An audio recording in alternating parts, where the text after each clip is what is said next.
వెంకటాపురం అనే చిన్న గ్రామంలో రాజు అనే బాలుడు ఉండేవాడు. రాజు 3వ తరగతి చదువుతుంటాడు. కానీ అతనికి పుస్తకాల కంటే ప్రకృతితో ఆడుకోవడం అంటే చాలా ఇష్టం. ప్రతి ఉదయం కోళ్లు కూసే ముందే లేచి పొలాల దారిలో నడిచేవాడు. రాజు ఇంటి దగ్గరే అమ్మమ్మ చిన్న పంట పొలం ఉంది. అక్కడే మామిడి చెట్టు, జామ చెట్టు అన్నీ ఉన్నాయి. వేసవి సెలవులు వచ్చాయి కాబట్టి రాజు రోజంతా అమ్మమ్మతో పాటు పొలంలోనే గడిపేవాడు. ఒక రోజు అమ్మమ్మ కొత్తగా మొలకలు వచ్చిన మొక్కలను చూపిస్తూ, రాజు, మొక్కల్ని పిల్లల్లా ప్రేమిస్తేనే అవి పెద్దవై పంట ఇస్తాయంది. రాజు ఆశ్చర్యపడి అమ్మమ్మ మొక్కలకు ఎలా ప్రేమ చూపాలి అని అడిగాడు.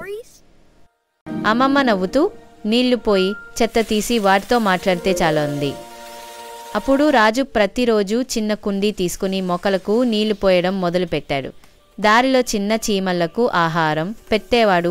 పొలంలో పడిపోయిన నీటి పొట్లాలు, చిప్స్ కవర్లు ఏవైనా కనిపించాయి అంటే వెంటనే తీసి చెత్తలో వేయేవాడు. కొన్ని వారాల తరువాత పొలంలోని మొక్కలు పచ్చగా, తెల్లగా, ఆరోగ్యంగా కనిపించాయి. మామిడి చెట్టుపైన చిన్న చిన్న మామిడికాయలు వేలాడుతున్నాయి. అమ్మమ్మ అది చూసి సంతోషంగా, ఇవి అన్నీ మీ ప్రేమ పనులు రాజు అని చెప్పింది. ఆ మాట విన్న రాజు ముఖంలో పెద్ద నవ్వు. అమ్మమ్మ, మొక్కలు కూడా మన స్నేహితులే కదా అన్నాడు.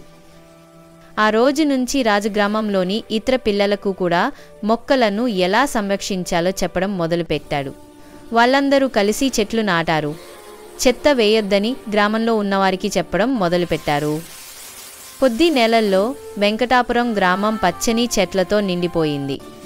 గ్రామ పెద్దలు రాజును చూసి మన చిన్నరాజు నిజంగా పెద్ద మార్పు తీసుకువచ్చాడు అని ప్రశంసించారు. అలా రాజు చిన్నవాడైన పెద్ద మనసుతో ప్రకృతిని కాపాడిన హీరో అయ్యాడు.